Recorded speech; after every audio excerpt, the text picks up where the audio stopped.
నమస్కారం అండి. Welcome to future fortune channel. ఈ వీడియోలో మనం అష్టమ భావంలో కేతు ఉన్నప్పుడు ఎటువంటి ఫలితాలు ఉంటాయి, ఒక వ్యక్తి జాతకం మనం పరిశీలించినప్పుడు ఎవరికైనా జాతక చక్రంలో ఒక్కొక్క భావంలో ఒక్కొక్క ప్లానెట్ ఉన్నప్పుడు రిజల్ట్స్ ఎలా ఉంటాయనేది తెలుసుకోవాలని ఆసక్తిగా ఉంటుంది. బట్ ఏదైనా కూడా ఒక భావంని ఒక ప్లానెట్ ఉన్నప్పుడు డెఫినెట్గా ఆ భావ ఫలితాలు ఇవ్వడంలో ఆ దశ జరిగేటప్పుడు అంతర్దశలు జరిగేటప్పుడు డెఫినెట్గా ఇస్తుందనేది మనకు తెలిసిన విషయమే. అయితే ఇది నార్మల్గా ఒక వ్యక్తి జాతకంలో అష్టమంలో కేతు ఉంటే ఏంటి, ఎలాంటి పరిణామాలు ఉంటాయి, ఒకవేళ ఆ దశ అంతర్దశలు జరిగేటప్పుడు ఎటువంటి పరిహారాలు పాటించాలి, సో ప్లస్లు ఏంటి మైనస్లు ఏంటి, ఏ గ్రహంకైనా కూడా ప్లస్ మైనస్ రెండు ఉంటాయి. ఎందుకనంటే ఈవెన్ మనకి సహజ శుభులైన గురువు శుక్రులు కూడా కొన్ని ప్లేసెస్లో దుష్ఫలితాలు ఇచ్చే అవకాశాలు ఉంటాయి. అలాంటిది సహజ నైసర్గిక పాపుల్లో ఈ యొక్క శని కుజ రాహుకేతువుల్ని జనరల్గా తీసుకుంటారు. సో అష్టమ భావం అనేది దుస్థానాలుగా తీసుకుంటారు. సో 6, 8, 12 స్థానాలని దుస్థానాలుగా తీసుకుంటారు. అందులో ముఖ్యమైనదిగా మనకి 8వ భావం తీసుకుంటారు. ఈ 8వ భావం అనేది జాతక చక్రంలో అంటే కాలపురుషుడి చక్రంలో వృశ్చిక రాశిని తీసుకున్నారు.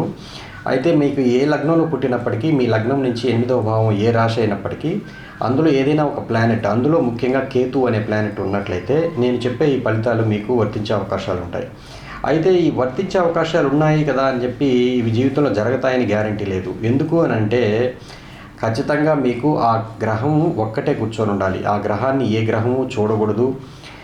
ఖచ్చితంగా ఈ గ్రహం ఉన్న కేతువు మామూలుగా రాహుకేతువులు రెండు ఫిజికల్ ప్లానెట్స్ కాదు, ఇవి ఎనర్జీ పాయింట్స్ అని మనకు తెలుసు.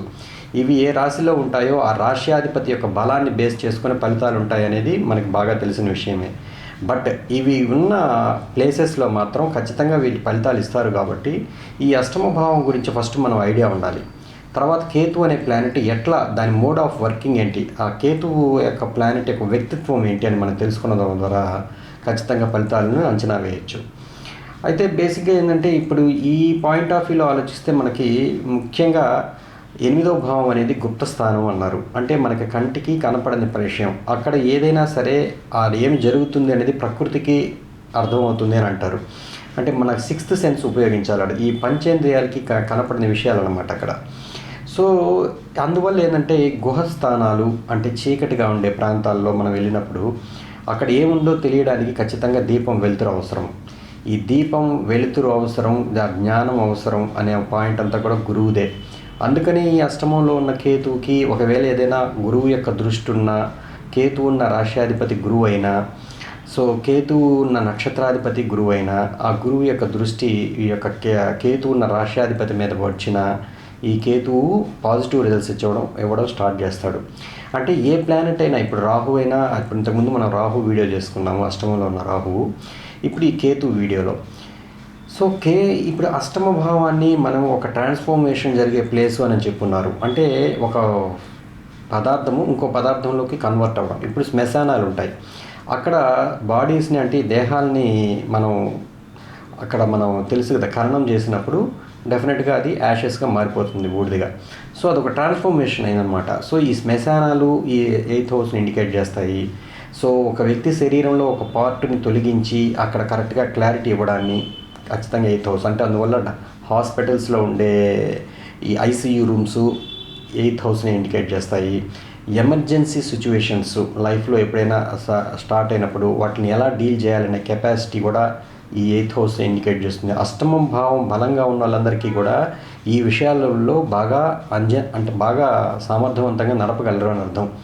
అంటే డాక్టర్స్ అన్నాయి ఉంటారు, ఎమర్జెన్సీ సిచ్యువేషన్ కంట్రోల్ చేయగల అడ్మినిస్ట్రేటివ్ ఆఫీసర్స్ అన్నాయి ఉంటారు, లేదు మీరు తంత్ర మంత్ర విద్యలు చేసుకున్న వ్యక్తులు అయి ఉంటారు, అస్ట్రాలజర్స్ అయి ఉంటారు. ఏదో ఒక రూపంలో మీలో ఈ వ్యక్తిత్వంలో మార్పుని తేగలిగే శక్తి సామర్థ్యాలు ఉన్నవాళ్ళు.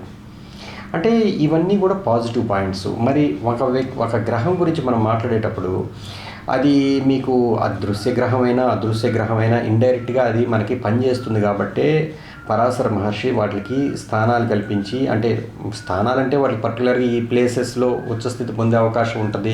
ఇది మూల త్రికోణం, అంటే ఇప్పుడు వృషభంలో రాహువు, వృశ్చికంలో కేతువు, కర్కాటకంలో మూల త్రికోణ రాశి రాహుకి అని ఇలా చెప్పున్నారు. సో జనరల్గా ఏంటంటే వాటికి సొంత రాశులని ఏది ఇవ్వకపోయినప్పటికీ ఈ రాశుల్లో అవి ఆ విధంగా బిహేవ్ చేస్తాయి, భలే ఆనందపడుతుంది రాహు వృషభంలో ఉంటే అంటే దాని యొక్క నేచర్ వల్ల ఆ స్థానం బాగా ఇష్టపడుతుంది.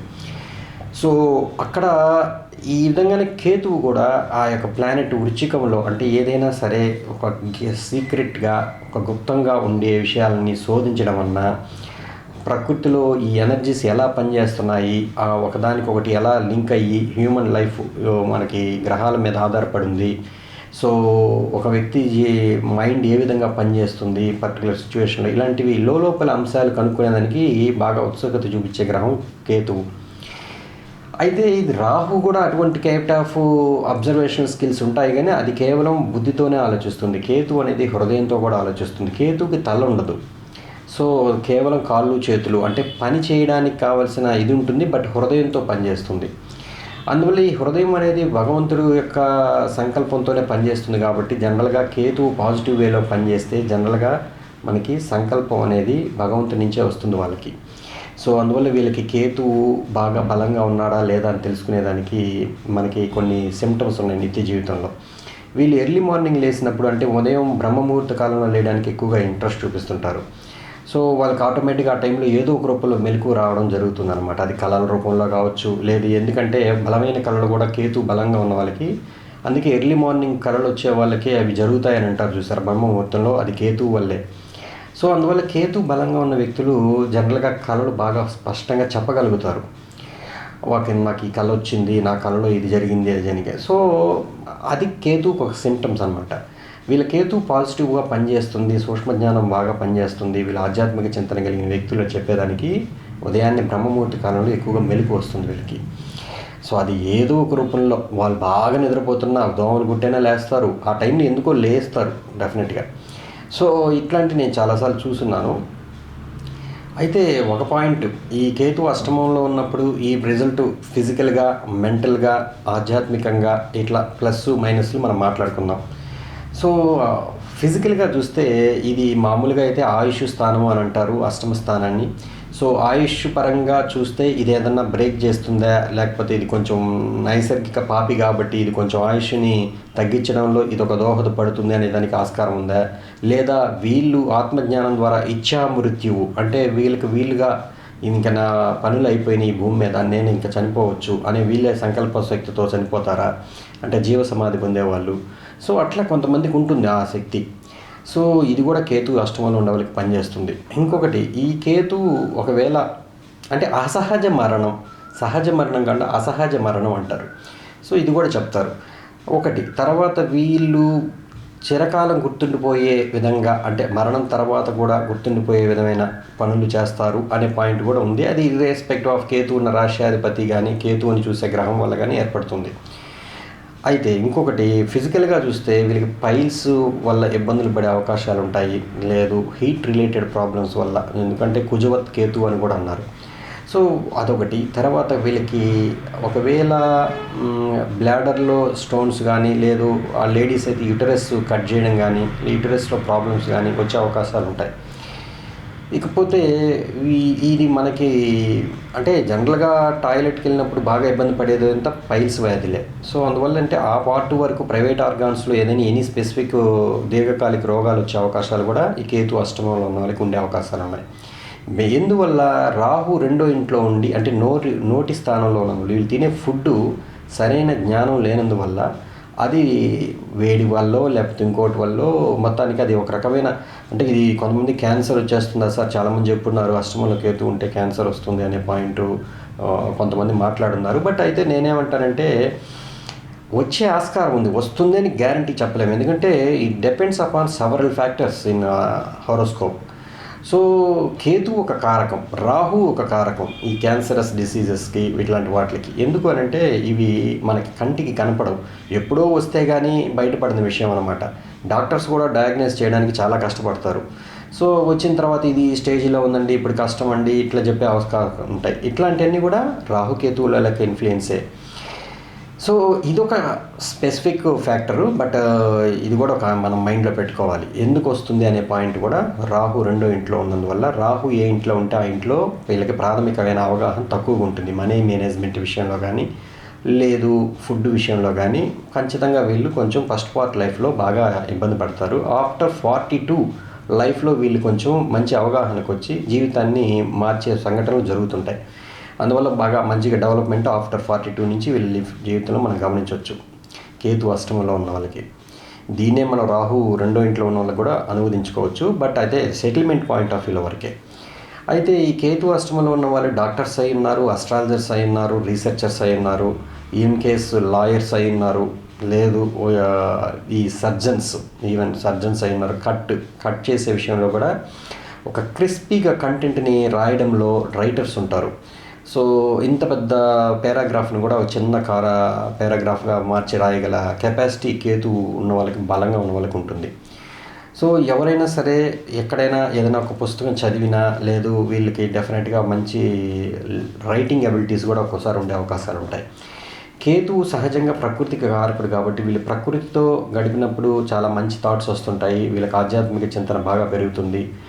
ఇది కేతువు యొక్క దృష్టి లేదని కొంతమంది వాదించినప్పటికీ కొంతమంది తీసుకున్నారు. దీని గురించి మనకి చర్చ అనవసరం. ఎందుకంటే నేను 2 రకాలుగా చూస్తాను. లేకపోతే ఏంటి, ఉంటే ఏంటి అంటే కేతువు ఒకవేళ 9వ దృష్టితో కానీ 5వ దృష్టితో కానీ చూసినప్పుడు 12వ భావాన్ని, ఆధ్యాత్మిక స్థానాన్ని అంటే మోక్ష స్థానాన్ని చూస్తుంది. ఇటువైపు 4వ స్థానాన్ని అంటే మీ గృహము, మీ యొక్క మదర్ యొక్క ప్లేస్ని, ఆమె యొక్క హెల్త్ ఏమన్నా ఇబ్బంది పడ్డా, మీకు మీ యొక్క కుటుంబం అంటే భూముల విషయాల్లో ఏమన్నా ఇబ్బందులు పడ్డా, లేదు మీకు ఆధ్యాత్మిక చింతన ఎక్కువగా ఉన్నా, ఇది యాక్టివేట్ అయిన సమయంలో మీకు జరుగుతుంది డెఫినెట్గా. ఎందుకంటే కేతు దశలు వచ్చినప్పుడే మీకు ఆ విషయాలు తెలుస్తాయి నేను చెప్పే ఈ పాయింట్స్.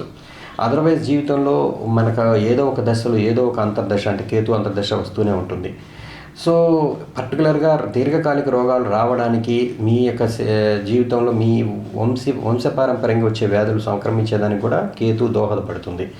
ఒకవేళ షుగర్ ఉంది మీ ఫాదర్ అండ్ మదర్కి, వచ్చే అవకాశాలు ఉంటాయి. లేదండి మా ఇంట్లో వాళ్ళు చాలామంది క్యాన్సర్తో ఇబ్బంది పడ్డారని అంటే మీకు వచ్చే అవకాశం ఉందా లేదా అనేది డిపెండ్స్ అపాన్ మీ యొక్క కంప్లీట్ చార్ట్ అనాలిసిస్ని బట్టి చెప్పాల్సి ఉంటుంది. అలా ఆస్కారం ఉంది, బట్ అయితే చెప్పకూడదు. ఎందుకనంటే ఇట్స్ ఆల్ డిపెండ్స్. మీరు ప్యానిక్ అయిపోతారు ఒక్కసారిగా. ఎవరికైనా సరే జీవితంలో ఎంత పెద్ద మానసిక ధైర్యవంతుడైనా సరే ఏదైనా వస్తుంది అన్నప్పుడు డెఫినెట్గా కొంచెం ప్యానిక్ అవుతారు. సో జ్యోతిష్కులు ఈ విషయాల్లో చాలా జాగ్రత్తగా ఉండాలి. కానీ జ్యోతిష్యం చెప్పేటప్పుడు ఈ అష్టమంలో కేతు అనేది చాలా దోహదపడుతుంది. బాగా మంచి వాళ్ళ యొక్క అంటే వీళ్ళు గెస్ చేసి చెప్పడం కన్నా సడన్గా ఏదైనా మనసుకు అనిపించి అవునండి అయిపోతుంది అన్నప్పుడు అయిపోయే అవకాశాలు ఎక్కువ ఉంటాయి. సో అన్ఎక్స్పెక్టెడ్లీ వాళ్ళ మైండ్లోంచి ఏమొస్తాయో వాళ్ళకే తెలియదు ఒక్కోసారి. సో అటువంటి ప్లేస్మెంట్ అన్నమాట ఇది. సో కేతు ఉన్న రాశ్యాధిపతి బలంగా ఉండి గురువు చేత చూడబడి ఇలాంటి జరిగినప్పుడు వీళ్ళకి పాజిటివ్ వేలో బాగా పనిచేస్తుంది. నెగిటివ్ వేలో పనిచేసినప్పుడు వీళ్ళకి అన్ఎక్స్పెక్టెడ్గా యాక్సిడెంట్స్ చిన్నవి జరుగుతుండడం, ఒకవేళ కేతు ఉన్న రాశ్యాధిపతి కుజుడితో కలిసినప్పుడు చిన్న యాక్సిడెంట్స్ గురి కావడం, లేదు ఒకవేళ ఇదే కేతు కుజుడితో కలిసి ఉంటే ఖచ్చితంగా చిన్న బ్రేకప్ అవ్వడం. సో ఫ్యామిలీ లైఫ్లో మీ అత్తగారి వాళ్ళు అంటే ఫ్యామిలీ మీ యొక్క అత్తగారి ఇంట్లో వాళ్ళ వాక్కు స్థానం కదా అది, వాళ్ళ కుటుంబంలో కూడా ఏదో అనిశ్చిత వాతావరణం ఉండడం. సో వాళ్ళకి సర్వీస్ చేయాల్సి రావడం, మీకు ఇష్టం ఉన్నా లేకపోయినా మీ ప్రారంభ కర్మ అక్కడ వాళ్ళ ఇంట్లో ఉండడం. సో వాళ్ళ ఇంట్లో అంటే జాయింట్ ఫ్యామిలీగా ఉంటే ఏదో ఒక గొడవలు ఉండడం, అంటే ఇల్లరికి వాళ్ళకి ఇది సెట్ కాదనమాట జనరల్గా ఈ కాంబినేషను. ఒకవేళ బాగానే ఉంది సార్ మాకు ఇల్లరికి వాళ్ళుడు అయినా కూడా మాతో బాగానే ఉంటున్నాడంటే మీకు గురువు దృష్టో ఏదైనా శుక్రుడి దృష్టో బాగానే ఉండొచ్చు. కానీ ఇది జనరల్గా చెప్పదగిన సలహా అనమాట. జాయింట్ ఫ్యామిలీతో అట్లా ఉండకుండా ఉండడం మంచిది. లేకపోతే ఏదో ఒక గొడవ క్రియేట్ చేస్తుంటుంది కేతువు. సో కానీ కేతు యొక్క మెయిన్ లక్షణం ఏంటంటే ఏ భావంలో ఉంటే ఆ భావం యొక్క విషయంలో వీళ్ళు తల దించాలి. వీళ్ళకి తల ఉండకూడదు, ఆ భావంలో పని చేయదు. తల పెట్టారు అని అంటే వీళ్ళ యొక్క బుర్ర పెట్టి ఆలోచించారంటే అది పని జరిగే పరిస్థితి కాదు. బ్లైండ్గా నమ్మి ఖచ్చితంగా చేయాల్సిందే. అటువంటి పరిస్థితి అనమాట కేతు ఏ భావంలో ఉంటే ఆ భావం విషయంలో. అందువల్ల ఇక్కడ అష్టమ భావంలో ఉన్నారు కాబట్టి మీ అత్తమామలు చెప్పిన విషయంలో లేకపోతే వాళ్ళకి సర్వీస్ చేసే విషయంలో ఏదో ఒక రూపంలో మీరు బ్లైండ్గా చేయాల్సిందే, తప్పదు. అప్పుడే మీకు మనశ్శాంతి ఉంటుంది. లేదంటే గొడవల వాతావరణం క్రియేట్ అవుతానే ఉంటుంది. సో ఇది ఒక ఆస్కారం ఉంది. సో ఇది సైకలాజికల్ పరంగా మనలో తీసుకురావాల్సిన మార్పులు ఏంటి అనేది ఇప్పుడు అష్టమంలో ఉన్న కేతువు మనం మాట్లాడుకున్నాం. సో ఆధ్యాత్మికంగా ఎలా చూసినా మీరు డైలీ ఖచ్చితంగా ఏదో ఒక ఆధ్యాత్మిక పుస్తకం చదవడం, అంటే భాగవతం కావచ్చు, భారతం కావచ్చు, ఎనీథింగ్ రిలేటెడ్ విత్ మీ వ్యక్తిత్వ నిర్మాణాన్ని బాగా వృద్ధిపరిచే పుస్తకాలు, the power of sub conscious mind కానీ. సో ఇట్లా మనల్ని గురించి మన శోధన చేసే అంశాలు, మనిషి జీవితాన్ని ఉన్నత ప్రమాణాలకు తీసుకెళ్లే పుస్తకాలు ఏవైతే ఉంటాయో అవి చదువుతూ ఉండడం అనేది కూడా మీకు చెప్పదగిన సలహా. సో ఇది బేసిక్గా అంటే మనం ఫైనల్గా మాట్లాడుకోవాల్సింది ఏంటంటే అష్టమంలో ఉన్న కేతువు ఏమేమి ఇబ్బందులు ఇస్తాడు ఫిజికల్గా, మానసికంగా మీరు ఎటువంటి మోల్డింగ్లో ఉండాలి, ఆధ్యాత్మిక చింతన కలగడానికి ఏమి పాటించాలి అనేది ఈ వీడియోలో మాట్లాడుకున్నాం. జనరల్గా కేతు అష్టమంలో ఉన్న వాళ్ళకి ఇవి పాయింట్లు అంటే సహజంగా పరాశర సిద్ధాంతం కానీ ఏ సిద్ధాంతంలో అయినా కూడా కేతు ఏదైనా ఒక ప్లానెట్కి రెమెడీస్ పాటించేటప్పుడు దాని అధిదేవత తీసుకుంటారు. ఇలా వినాయకుడిని పూజ చేయడం ఖచ్చితంగా మీకు ప్రతి సంవత్సరం అంటే మీకు ఒకవేళ రవితో కలిసి ఉంటే ఆదివారం పూట వినాయకుడిని ఖచ్చితంగా దీపారాధన చేసి పూజ చేయడం, లేదు ఒకవేళ చంద్రుడితో కలిసి ఉంటే సోమవారం వినాయకుడిని దర్శించడం, ఇట్లా మనకి వివిధ గ్రహాలను బట్టి ఇప్పుడు కుజుడు కలిసి ఉంటే సుబ్రహ్మణ్య స్వామి అంటే సుబ్రహ్మణ్య స్వామి కాదు, మంగళవారం పూట వినాయకుడిని పూజించడం. అలా మీకు మీకు ఎన్ని సంవత్సరాలు ఉన్నది, ఇప్పుడు యాక్చువల్గా మీకు 24వ సంవత్సరం జరుగుతుంది అనుకోండి, 24 ఆదివారాలు ఒకవేళ రవి కేతుతో కలిస్తే మీరు ఇంతవరకు చేయలేదు, సంవత్సరానికి ఒక్కసారైనా చేయాలి ఆ పని అంటారు. సో అట్లా మనకి ఇది నాడీ జ్యోతిష్యంలో నేను తెలుసుకున్న సిద్ధాంతం. సో ఇది బాగానే వర్కౌట్ అయ్యింది 100%.